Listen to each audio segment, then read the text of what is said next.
Bismillahirrahmanirrahim. Assalamualaikum warahmatullahi wabarakatuh. Waalaikumsalam warahmatullahi wabarakatuh. Selamat pagi semuanya teman-teman yang ada di room ini. Waalaikumsalam warahmatullahi wabarakatuh. Pagi Pak. Salam sejahtera untuk kita semua. Baik teman-teman mahasiswa kelas 3A yang saya hormati, sebelum kita memulai dan melanjutkan aktivitas perkuliahan kita pada minggu ini, marilah kita memulainya dengan berdoa. Mudah-mudahan doa yang kita panjatkan bisa memudahkan urusan kita pada pagi hari ini, dan apa yang kita bahas pada pagi hari ini bisa bermanfaat untuk kita semua. Berdoa dipersilahkan.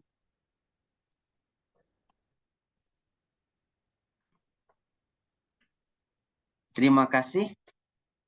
Apa kabar semuanya teman-teman hari ini? Alhamdulillah baik, Pak. Alhamdulillah baik, Pak. Oke, mengawali pagi ini, sepertinya pagi ini adalah mata kuliah pertama di hari ini ya. Anda mulai dengan mata kuliah penilaian pembelajaran di sekolah dasar. Nah, tidak terasa minggu demi minggu telah kita lalui teman-teman. Masih ingatkah Anda pertemuan terakhir kita di minggu yang lalu? Kita mendiskusikan tentang apa? Tentang soal HOTS. Tentang soal HOTS ya, tentang high order thinking skill ya. Jadi minggu lalu memberikan sebuah pesan kepada kita bahwa ternyata level pengetahuan seseorang itu memiliki tingkatan menurut taksonomi Bloom ya. Mulai dari tingkatan 1, 2, 3, 4, 5 sampai 6, mulai dari ingatan sampai mencipta. Nah, teman-teman sekalian, apa yang akan kita bahas pada minggu kali ini itu masih ada relevansinya dengan materi kita di minggu yang lalu. Nah, pada minggu ini kita akan membahas tentang instrumen tes beserta bentuk-bentuknya. Nah, sesuai dengan nama mata kuliah kita, penilaian pembelajaran di sekolah dasar, penilaian pembelajaran itu tidak akan lepas dengan alat ukur. Salah satu alat ukur yang paling populer dalam penilaian itu adalah instrumen tes. Meskipun teman-teman ya, kita harus pahami bahwa tidak semua alat ukur itu adalah tes. Tetapi salah satu yang populer dalam penilaian pembelajaran adalah instrumen tes. Nah, inilah yang akan kita diskusikan pada pertemuan kali ini, teman-teman ya. Baik. Nah, seperti yang saya katakan tadi pada pembuka, bahwa pada kesempatan ini kita akan berdiskusi tentang instrumen tes di sekolah dasar. Seperti apa itu? Mari kita diskusikan. Ya. Mengawali topik ini, saya ingin mencoba mengetahui sampai mana pemahaman Anda terkait dengan tes, ya, yang Anda pahami saat ini. Teman-teman, ketika Anda mendengar kata tes, apa yang ada dalam pikiran Anda? Alat ukur. Alat ukur, Pak. Oke, boleh. Ada yang lain? Pengujian kemampuan siswa, Pak. Mengecek kemampuan siswa. Boleh. Apalagi? Penilaian hasil belajar. Oh, mengukur hasil belajar. Oke, ada juga tadi yang mengatakan ketika saya mendengarkan tes, Pak, saya memikirkan tentang nilai-nilai siswa. Oke, semuanya betul ya teman-teman. Jadi semua kata-kata kunci tadi yang Anda katakan memiliki relevansi dengan tes. Kemudian, contoh tes itu seperti apa? Anda pernah mengikuti tes nggak? Contohnya seperti apa? Contohnya kemarin sebelum masuk UN itu ada SBMPTN Bapak, mungkin yang terbaru. Terus dulu kalau masa sekolah itu ada UTS, ada UAS, ulangan harian begitu Bapak.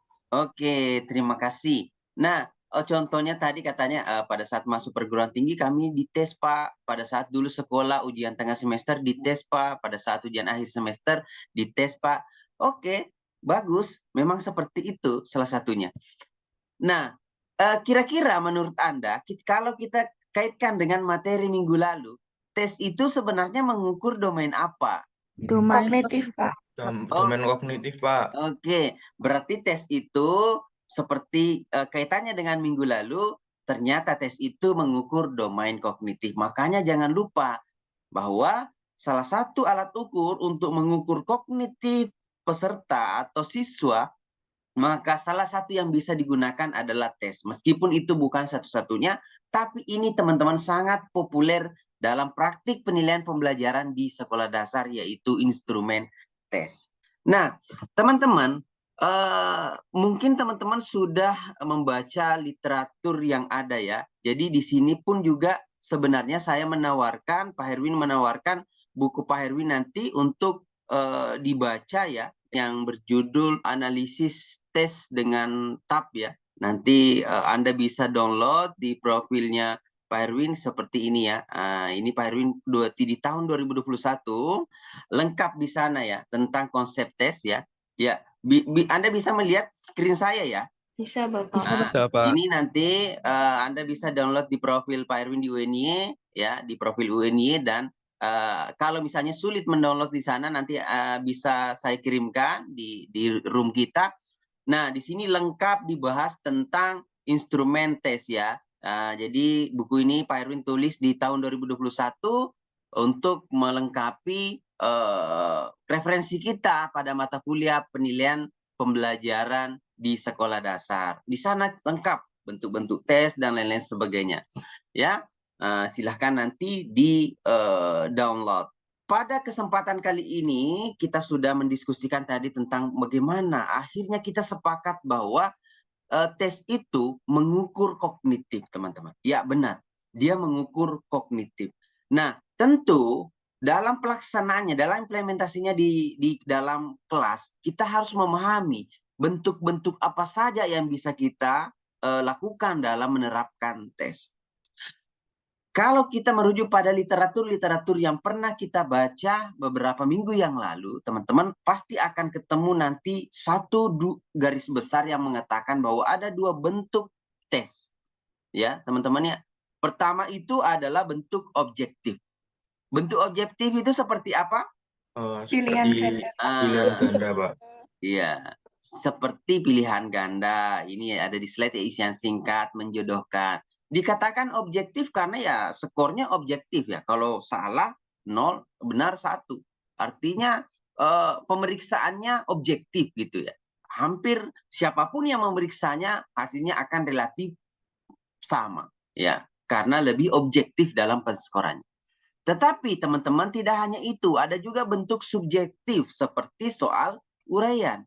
Nah, dikatakan bentuk subjektif ya karena skornya dapat bervariasi sehingga memungkinkan subjektivitas penilai dalam menilainya. Nah, kira-kira seperti itu. Sehingga ini menjadi suatu tantangan dalam pelaksanaan penilaian pembelajaran di lapangan ya. Sehingga harus kita perhatikan dengan baik-baik. Oke. Nah, misalnya seperti ini teman-teman ya. Kita kaitkan dengan topik kita minggu lalu bahwa di satu sisi tes itu untuk mengukur kognitif. Di sisi lain, level kognitif manusia, level kognitif siswa, level kognitif peserta didik itu memiliki tingkatan. Mulai dari level mengingat, memahami, mengaplikasikan, sampai mencipta. Maka ada teknik-teknik sendiri nanti untuk mengaitkan antara soal yang kita buat dengan level-level kognitif yang kita telah pelajari minggu lalu. Nanti ada kaitannya ya. Nah, misalnya dalam bentuk objektif seperti ini, kita kenal salah satunya adalah pilihan ganda. Teman-teman harus memahami bahwa dalam pilihan ganda itu ada syarat-syarat yang harus dipenuhi. Harus ada dasar pertanyaan, harus ada pokok soal atau stem, harus ada pilihan. Nah, ini adalah pilihan.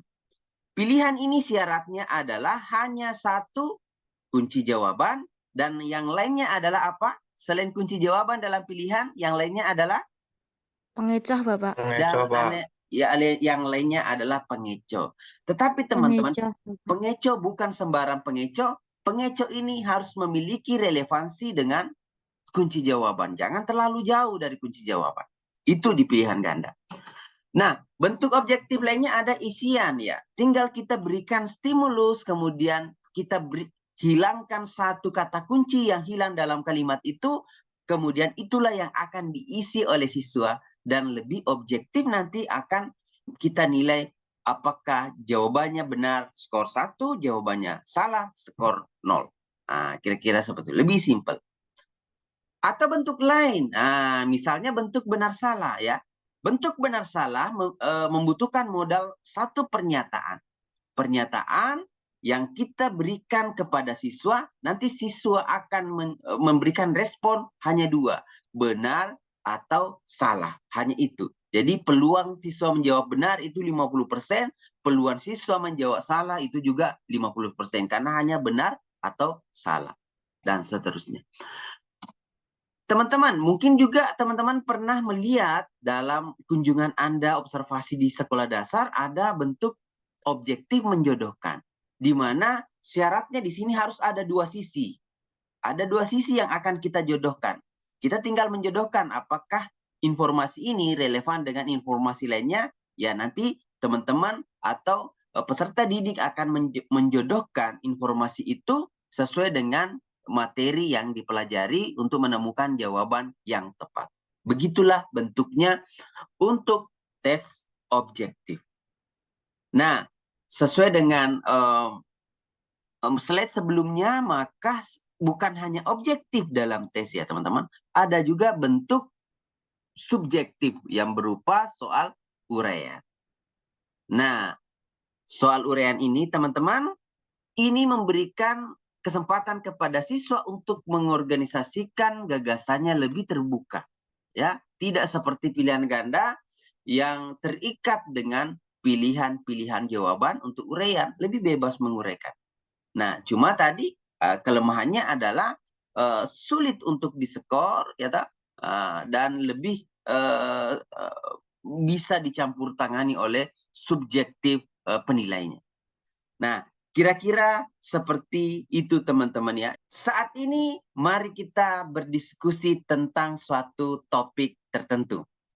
Topiknya ada di dalam barcode yang ada di situ. Silahkan di-scan. Nanti isinya adalah sebuah lembar kerja mahasiswa yang akan kita diskusikan.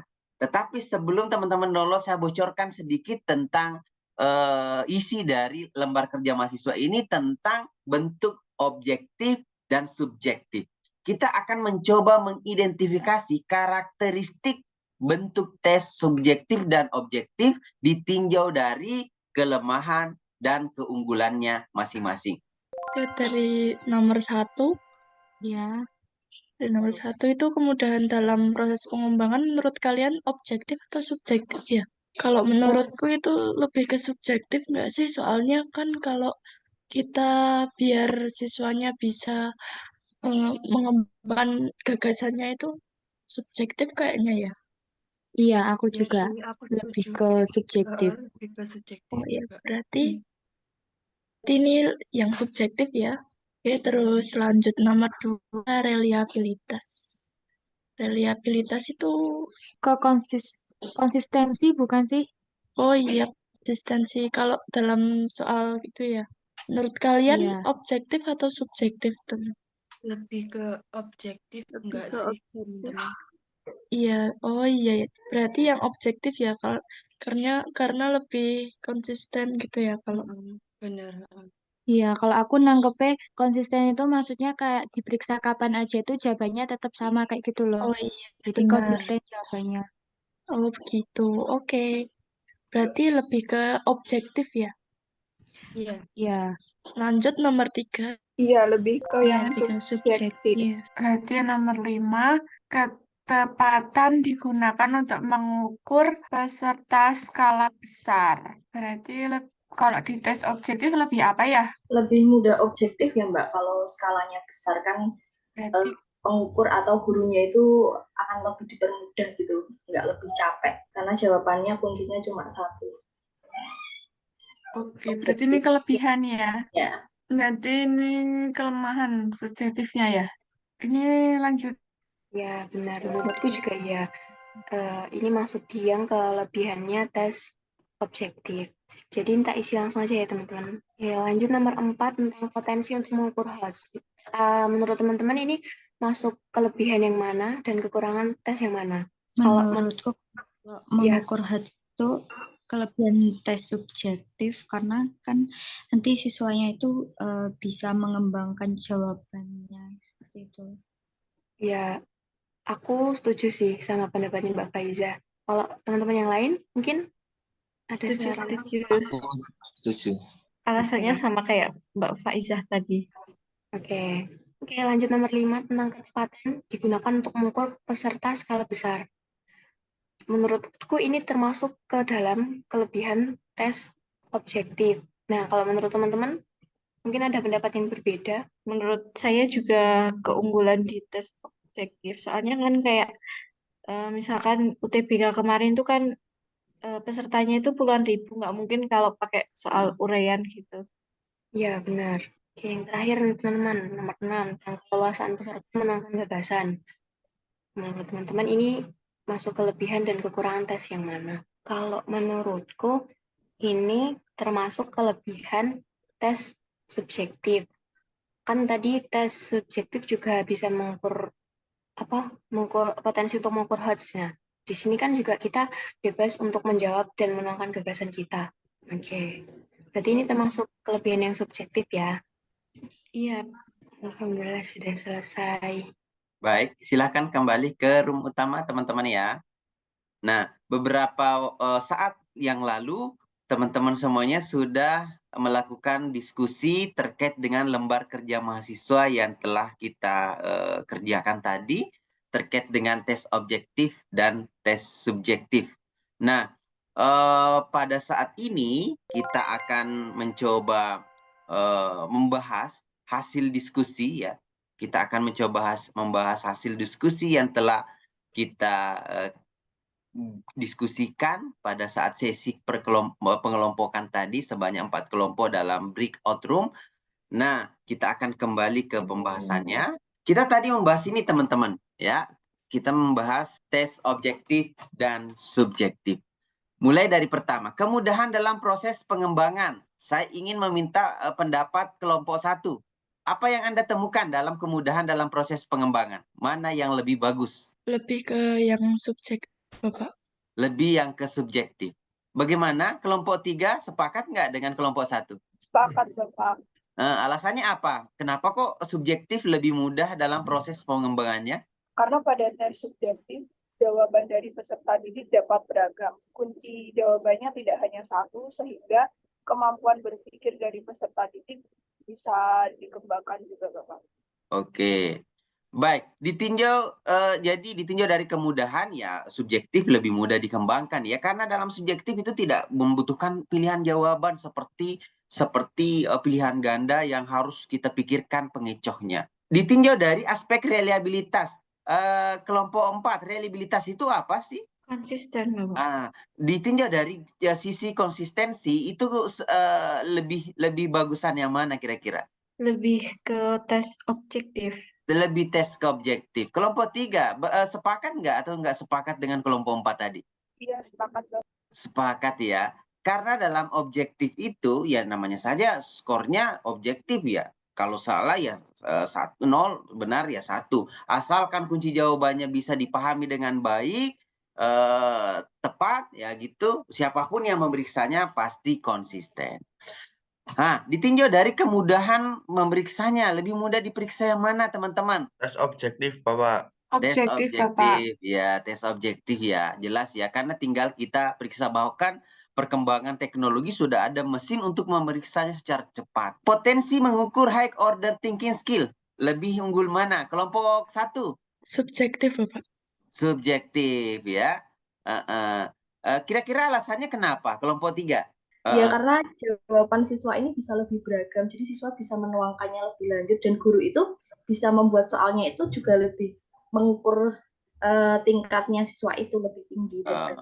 Oh iya, tidak terbatas pada pilihan-pilihan jawaban ya, jadi siswa bebas mengutarakan pendapatnya sehingga guru bisa mengukur kemampuan tingkat tinggi. Nah, kelima, ketepatan digunakan untuk skala besar. Yang mana sih cocok untuk peserta yang dalam skala besar? Tes objektif, Bapak. Tes objektif, ya ta? Tes objektif. Karena untuk subjektif uraian sepertinya sulit ya untuk diterapkan dalam skala besar. Kemudian keleluasaan peserta menuangkan gagasan. Tes subjektif. Tes subjektif ya, bahwa memang tes subjektif itu uraian itu memberikan keleluasaan kepada peserta didik untuk menuangkan gagasannya, tidak tertutup oleh pilihan-pilihan jawaban yang memiliki kunci dan pengecoh-pengecoh begitu. Nah, seperti itu teman-teman ya, apa yang telah kita tadi diskusikan. Nah, kita berada pada fase asesmen pada saat ini. Sesaat lagi kita akan mengikuti kuis, teman-teman ya. Ya, silakan bergabung teman-teman dengan menggunakan kode token kuis sebagai berikut. Ya, tunggu dulu. Kode token kuisnya adalah 533176. Wow, sudah berapa yang bergabung? Kita akan mulai ya teman-teman ya. Siap semuanya? Siap, Pak. Siap ya? Ya, Bapak. Kita mulai. 3, 2, 1, go.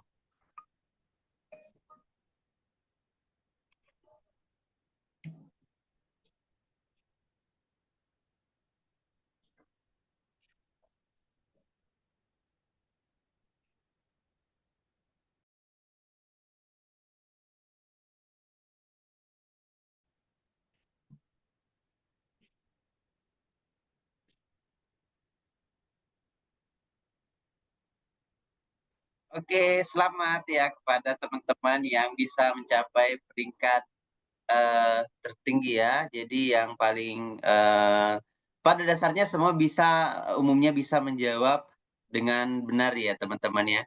Jadi ini adalah susunannya. Teman-teman pada dasarnya semua bisa menjawab dengan 100% ya. Semua bisa menjawab dengan 100%, hanya yang membedakan adalah waktu menjawabnya saja. Jadi kira-kira seperti itu ya teman-teman. Selain praktisnya sudah bisa kita lihat bahwa beberapa teman-teman sudah bisa menjawab semua dengan benar, meskipun ya ini ya. Jadi semua pertanyaan mulai dari pertanyaan 1 sampai 2 bisa dijawab secara 100% oleh peserta. Meskipun yang menggunakan waktu yang paling singkat untuk menjawabnya tadi adalah Mbak Merianti, disusul oleh Mas Melandri dan Dela Harisma. Ya, tapi pada dasarnya semua sudah memahami dari review kuis ini, asesmen ini, dari pertanyaan yang diberikan, semuanya bisa menjawab dengan benar. Teman-teman, kita tadi sudah melakukan asesmen ya, dan asesmennya cukup bagus, sesuai dengan harapan kita semuanya. Selanjutnya adalah mari kita refleksikan. Apa sih yang kita pelajari tadi? Tes itu apa? Ada yang ingin menceritakan kembali? Tes itu apa tadi? Baik, Pak. Menurut saya tes itu adalah sebuah bentuk sebagai pengukuran keberhasilan siswa akan materi yang sudah diajarkan, yaitu yang diukur adalah kemampuan kognitifnya, Pak. Oke, jadi tes itu adalah alat ukur mengukur kemampuan kognitif. Bentuk-bentuknya seperti apa saja? Siapa? Selain Mas Nugroho. Oke, Mbak Nanda. Bentuk tes ada 2, Pak. Yang pertama objektif dan subjektif. Nah, Iya. objektif itu yang seperti pilihan ganda, mencocokkan, dan benar salah. Kalau yang subjektif itu yang soal berbentuk uraian, Pak. Oke. Kemudian dari objektif dan subjektif itu kelemahan dan kelebihannya apa lagi? Yang lain? Untuk kelebihan tes objektif sendiri itu ada reliabilitas, ada kemudahan dalam pengskoran atau pemeriksaan, serta itu bisa digunakan dalam skala besar. Iya. Kalau subjektif? Kalau subjektif itu keunggulannya itu kemudahan dalam proses pengembangannya tadi, mudah digunakan untuk mengukur Hodge, sama keleluasaan peserta itu dalam menuangkan gagasan. Ya, jadi lebih mudah untuk mengukur high order thinking skill. Nah, kemudian terakhir ini apa yang harus dilakukan selanjutnya, teman-teman? Sebagai seorang calon guru, kita harus memahami bahwa untuk menerapkan tes ada aturan-aturan tertentunya, ada karakteristik yang harus kita pahami, tidak asal sembarang menggunakan tes nanti pada saat kalian menjadi guru. Kita harus pahami apa yang ingin kita ukur. berapa peserta yang ingin kita ukur, level kemampuan apa saja yang ingin kita ukur. Kalau levelnya tinggi, ya sebisa mungkin kita berikan tes subjektif, tes uraian. Tapi kalau levelnya mungkin bisa tidak terlalu tinggi dan pesertanya agak banyak, ya bisa kita menggunakan tes objektif seperti pilihan ganda, menjodohkan, dan seterusnya. Kira-kira seperti itu teman-teman ya. Mudah-mudahan teman-teman bisa menjadi guru yang melakukan asesmen dengan baik, penilaian pembelajaran dengan baik nanti. Jangan lupa bahwa asesmen yang bagus, asesmen yang baik akan menghasilkan keputusan yang baik pula. Kalau asesmennya kurang baik, keputusannya juga akan kurang baik, akan berdampak pada program pembelajaran yang mungkin juga akan berjalan kurang baik. Ya, dengan mengucapkan doa syukur ya, marilah kita berpisah di materi kali ini dengan mengucapkan doa syukur alhamdulillahi rabbil alamin. Mohon maaf atas segala kekurangan yang ada. Meeting kita pada minggu kali ini kita nyatakan ditutup. Mudah-mudahan kita bisa berjumpa kembali di minggu yang akan datang. Untuk tugas tidak terstruktur minggu yang akan datang, mohon teman-teman membaca topik karakteristik butir soal. Di sana nanti kita akan belajar bagaimana mengukur tingkat kesukaran, daya pembeda soal, efektivitas pengeco, dan validitas soal. Itu agenda kita minggu depan. Mohon maaf atas segala kekurangan. Saya akhiri. Assalamualaikum warahmatullahi wabarakatuh. Terima kasih semuanya sudah bergabung di minggu ini. Terima kasih. Waalaikumsalam warahmatullahi wabarakatuh. Terima kasih, Terima kasih, Pak. Bapak. Terima kasih, Bapak. Sama-sama.